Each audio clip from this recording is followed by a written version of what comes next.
Nah, yang kita bahas itu tadi adalah semua peraturan yang diberikan dalam SNI 2013.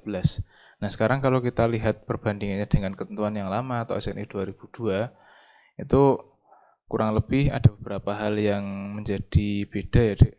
Jadi kalau pada SNI 2002 itu sama, pertama sama, dia tolak ukurnya adalah nilai epsilon CU atau regangan betonnya, regangan desaknya sudah ultimate, yaitu 0,003.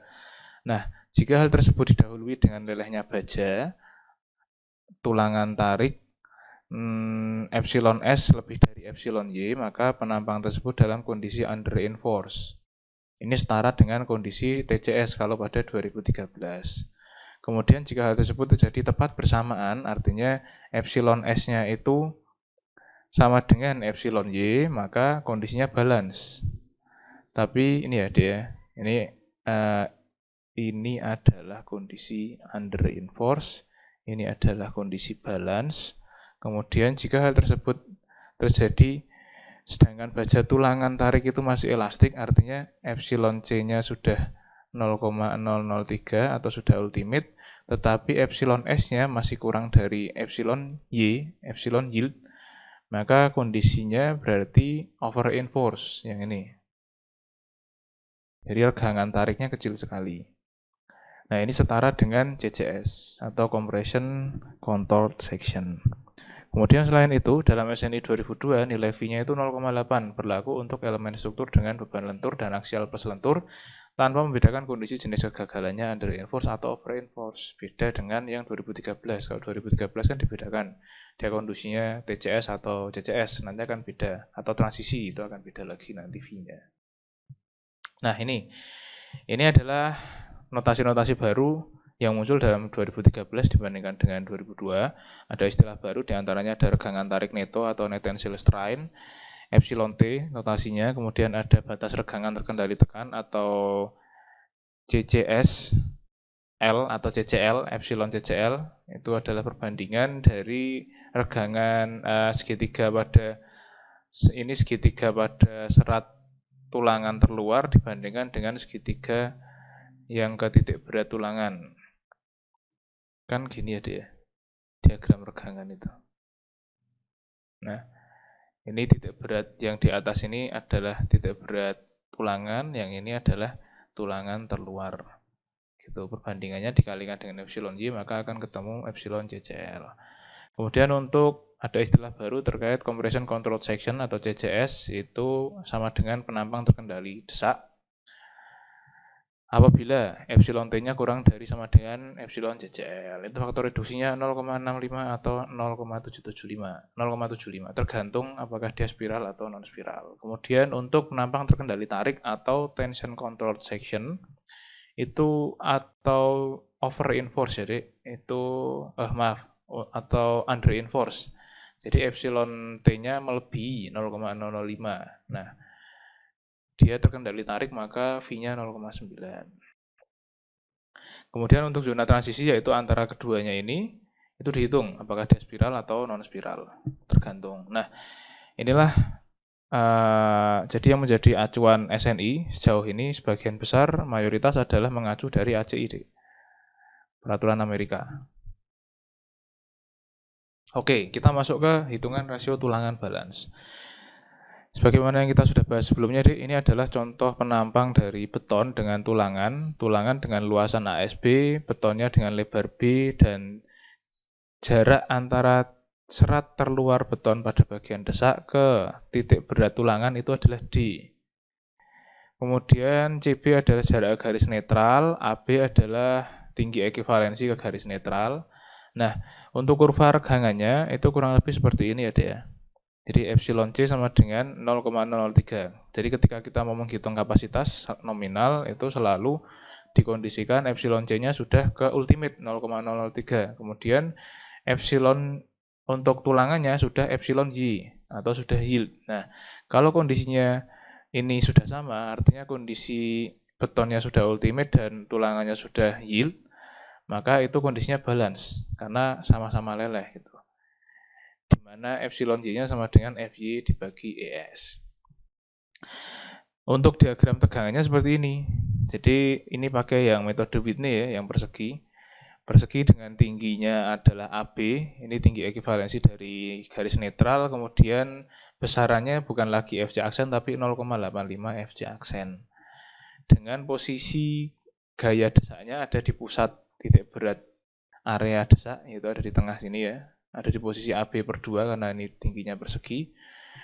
Ini gaya desaknya terdiri dari 0,85 Fj aksen ini dikalikan dengan AB, ketemu luas ya, dikalikan dengan B. B adalah arah ke sananya, arah ke sini.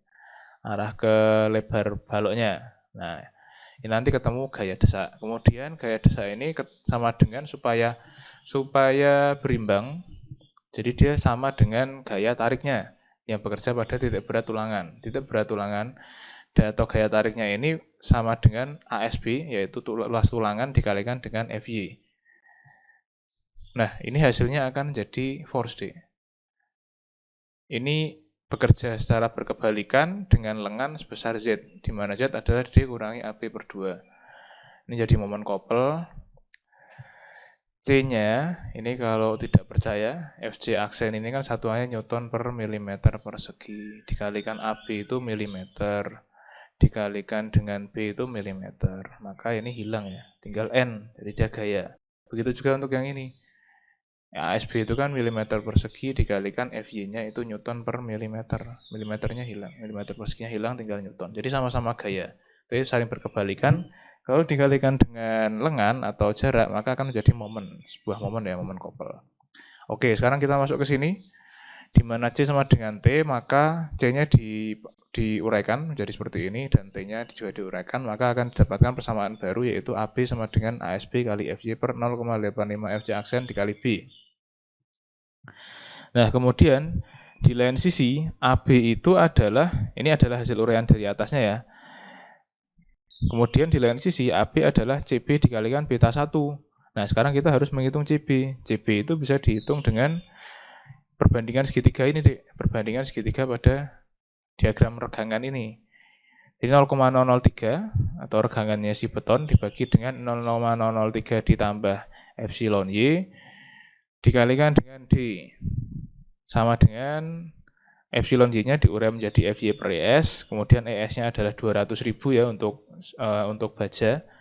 Jadi nanti akan ketemu 600 dibagi 600 plus FY dikali D, ini adalah persamaan untuk CB. Nah, kemudian di lain sisi ada persamaan keempat, yaitu rasio tulangan. Rasio tulangan. Rasio tulangan adalah perbandingan tulangan antara luasan tulangan terhadap luasan beton.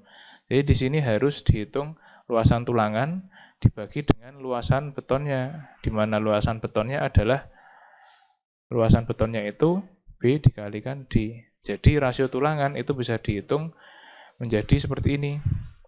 ASB per BD. Nah, kalau kita bicara rasio tulangan balance, berarti tinggal memasukkan semua persamaan 1, 2, 3 ini ke persamaan keempat. Jadilah seperti ini. 0,85 kali beta 1 kali Fj aksen per Fy dikalikan 600 per 600 plus Fy. Itu untuk rasio tulangan balance. Sedangkan untuk rasio tulangan maksimum itu SNI 2847/2013 memberikan ketentuan mensyaratkan bahwa nilai epsilon T pada kondisi kuat lentur nominal harus lebih besar atau sama dengan 0,004. Nah, kita harus membandingkan kedua kondisi ya. Jadi kondisi yang pertama kita bikin dulu regangannya ke dominan tarik. Itu seperti ini, yang atas 0,003. Kemudian yang bawah epsilon T. Kemudian untuk kondisi berimbang, diagram regangannya seperti ini. Ini kondisi berimbang semua. Nah, dari sini yang berimbang itu kan masih sama ya, seperti yang dihitung sebelumnya, seperti yang diuraikan sebelumnya akan menghasilkan seperti ini. Kemudian, nah ini kondisi berimbang. Ini kondisi untuk yang dominan tarik. Kurang lebih sama deh. Ini kalau adik-adik lihat dengan yang ini ya. Dengan ini. Itu kan sama, hanya membedakan rho-nya. Kalau yang pada CB itu pakai rho B, sedangkan pada C itu pakai rho. Ini yang akan kita cari rho-nya. Nah, Kemudian dibandingkan C per CB berarti sama dengan rho per rho B. Kalau kita masukkan unsur D di sini, kalau dikalikan D per D kan nggak apa ya, itu kan sama dengan kali 1. Nah, C per D itu sama dengan ini ya. Begitu juga untuk yang ini.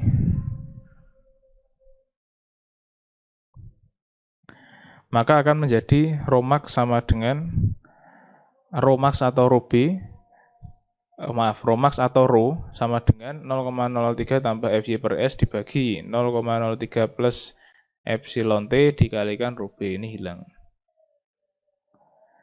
Ini jadi persamaan baru. Nah, persamaan baru ini kita inputkan.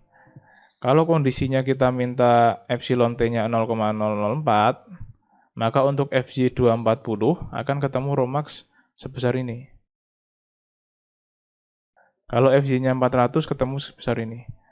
Kalau kita batasannya adalah 0,005, untuk Fy 240 akan ketemu sekian, untuk Fy 400 akan ketemu sekian. Seperti itu. Jadi kita sudah punya dua ya. Sudah punya rho B yang pertama, kemudian sudah punya rho max. Selanjutnya kita hitung rho min-nya. Nah, untuk rho min, itu SNI memberikan persamaan untuk menghitung luas tulangan minimum AS min. Itu seperti ini. Ada dua persamaan, dipilih nilai yang besar. Dua persamaan ini dihitung, ambil yang besar. Atau dapat dinyatakan kalau ini kan luasan tulangan ya dia. Sedangkan rho itu kan luas tulangan dibagi luas beton. Nah, kalau luas tulangannya sudah dihitung dengan ini, ya tinggal dimasukkan dibagi luas betonnya. Gitu. Atau dapat dinyatakan dalam rasio tulangan seperti ini.